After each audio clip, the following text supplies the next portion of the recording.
एक बार भगवान बुद्ध एक गांव में उपदेश देने के लिए रुके हुए थे। अक्सर जब भगवान बुद्ध अपने शिष्यों को उपदेश देते थे तो वह कुछ समय उस गांव में या उस राज्य में उपदेश देने के लिए जाते थे तो सभी लोग अपनी अपनी समस्याएं लेकर भगवान बुद्ध के पास पहुंच जाते थे और बहुत से लोग तो उनका इंतजार कई महीनों से करते रहते थे कि भगवान बुद्ध आएं और वह अपनी समस्या उन्हें बताएं ताकि वे उनकी समस्याओं का समाधान कर सके। ऐसे ही गांव में भगवान बुद्ध उपदेश दे रहे थे तो उस गांव का एक लड़का गौतम बुद्ध के पास आता है और पूछता है कि बुद्ध, जीवन का मूल्य क्या है, हम अपनी पहचान को कैसे बढ़ाएं। हम जिस गांव में रह रहे हैं हमारी कोई अलग से पहचान ही नहीं है, कोई मुझे जानता ही नहीं है और ना ही कोई मुझे समझने की कोशिश करता है। सभी लोग मेरे नाम का मजाक बनाते रहते हैं। बुद्ध, कृपया करके मेरी सभी समस्याओं का निराकरण करें। मेरे मन में जो सवाल उत्पन्न हो रहे हैं उन सवालों का जवाब देने की कृपा करें। तब भगवान बुद्ध उस व्यक्ति को एक पत्थर देते हैं और उसे कहते हैं कि तुम बाजार में जाओ और इस पत्थर की कीमत पता करके आओ। तुम्हें एक बात ध्यान में रखनी है कि जब तुम बाजार में जाओगे तो तुम इस पत्थर को बेचना नहीं है, बस तुम बाजार में जाओ और इस पत्थर की कीमत पता करके आओ। वह लड़का उस पत्थर को लेकर के बाजार में जाता है। बाजार में आकर के सबसे पहले वह लड़का एक संतरे वाले की दुकान के पास जाता है और वह उस संतरे वाले से पूछता है कि भाई, क्या तुम मुझे बता सकते हो कि इस पत्थर की कीमत क्या है। संतरे वाला भी चमकीले पत्थर को देखता है तो कहता है कि तुम इस पत्थर को मुझे दे दो और इसके बदले में तुम 12 संतरे मेरे से ले जाओ। तब वह लड़का उस संतरे वाले से कहता है कि भाई, मुझे इस पत्थर को बेचना नहीं है, बस इसकी कीमत मुझे पता करनी थी, क्योंकि यह पत्थर मुझे भगवान गौतम बुद्ध ने स्वयं दिया है और वही मुझसे बोले हैं कि बाजार में जाओ और अलग अलग जगह पर इसकी कीमत पता करके आओ। वह लड़का आगे बढ़ जाता है और वह कुछ ही दूर चला था कि उसे सब्जी वाले की दुकान दिखाई पड़ती है। वह सब्जी वाले के पास जाता है और उससे कहता है कि भाई, क्या आप मुझे बता सकते हैं कि इस पत्थर की कीमत क्या है। सब्जी वाले ने जब उस चमकीले पत्थर को देखा तो उसने कहा कि तुम इस पत्थर को मुझे दे दो और इसके बदले में तुम एक बोरी आलू यहां से लेकर जा सकते हो। उसके बाद वह लड़का उस सब्जी वाले से कहता है कि भाई, मुझे क्षमा कीजिएगा, मुझे इस पत्थर को बेचना नहीं है, बस इसकी कीमत मुझे पता करनी थी। फिर वो लड़का वहां से आगे निकल पड़ता है और वह 3-4 दुकान आगे बढ़ा कि उसे एक सोना बेचने वाले की दुकान दिखाई पड़ी। तब वह सोचने लगा कि शायद यही इसकी असली कीमत बता पाएगा, क्योंकि सुनार लोगों को इन सब के बारे में काफी कुछ पता होता है। जब वह व्यक्ति को सुनार की दुकान में अंदर जाता है तो सुनार से बोलता है कि भाई, कृपया इस पत्थर को देखिए और मुझे ये बताइए कि इसकी असली कीमत क्या है। सुनार जब चमकीले पत्थर को देखता है वह कहता है कि भाई, इसकी कीमत लाखों में है, तुम्हें यह पत्थर कहां से मिला। तब वो आदमी कहता है कि पहले तुम इसकी कीमत बताओ, फिर अंत में सब कुछ बताते हैं। तब सुनार ने कहा कि हम तुम्हें 50 लाख देते हैं और तुम इस पत्थर को 50 लाख के बदले मुझे दे दो। फिर उस आदमी ने पत्थर देने से मना कर दिया तो सुनार ने कहा, ठीक है, तुम मुझे इस पत्थर को 1 करोड़ में दे दो। तब उस लड़के ने कहा कि क्षमा चाहता हूं, मेरे गुरु ने इसे मुझे बेचने से मना किया है, बस वो मुझे बाजारी लिए भेजे हैं ताकि मैं बाजार में जाकर के इसकी अच्छी और सही कीमत पता कर सकूं। वह लड़का और आगे बढ़ जाता है। धीरे धीरे वह कुछ ही कदम आगे बढ़ा था तो उसे एक हीरे के व्यापारी की दुकान दिखाई पड़ती है जो कि बहुत ही अच्छे से सजाई हुई थी। उसके यहाँ कई सारे नौकर लगे हुए थे। बाद में सोचने लगा कि शायद यही इसकी अच्छी कीमत बता पाएगा, क्योंकि यह काफी जानकार दिखाई पड़ रहा है।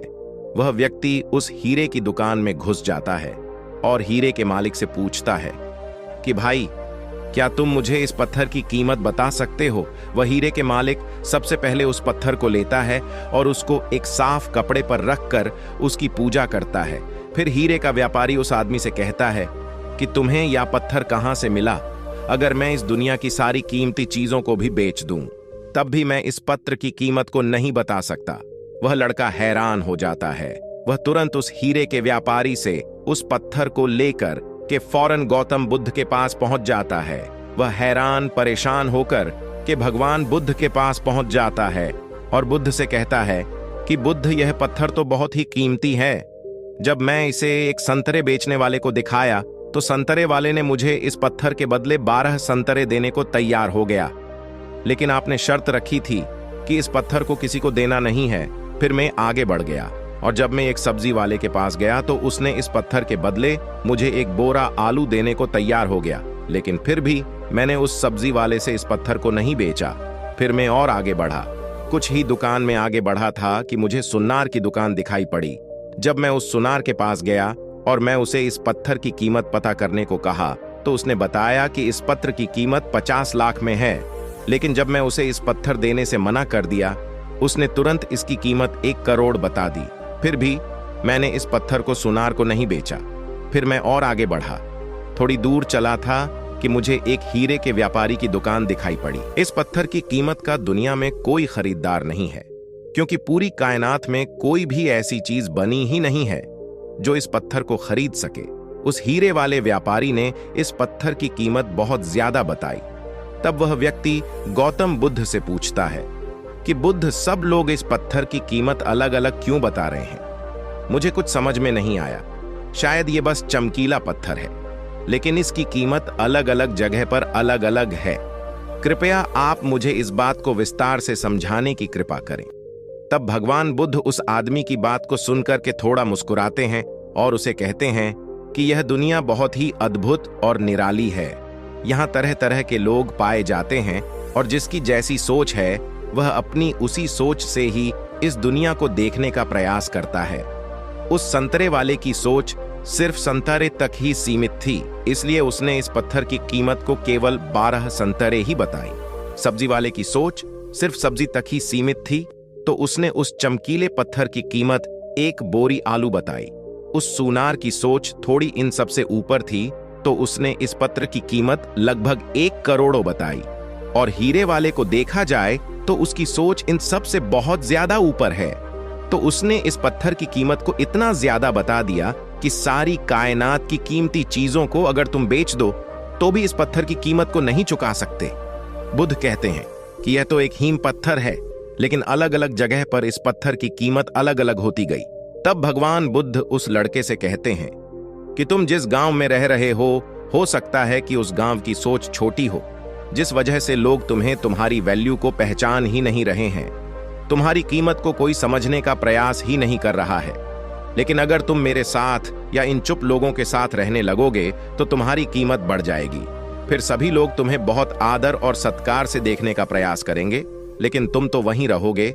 तुम्हारी 2 आंखें भी वहीं रहेंगी, वही 1 नाक रहेगा, और सुनने के लिए वही 2 कान रहेंगे, और चलने के लिए 2 पैर। तुम्हारे शरीर की सारी चीजें वहीं रहेंगी, लेकिन तुम्हारी कीमत और तुम्हारी पहचान बदल जाएगी कि लोग तुम्हें एक भिक्षु के रूप में देखने लगेंगे। और भिक्षु का सम्मान सभी लोग करते हैं, क्योंकि उन्हें पता है कि भिक्षु सही होते हैं, सही ज्ञान लोगों को बताते हैं और लोगों को सही राह दिखाने का प्रयास करते हैं।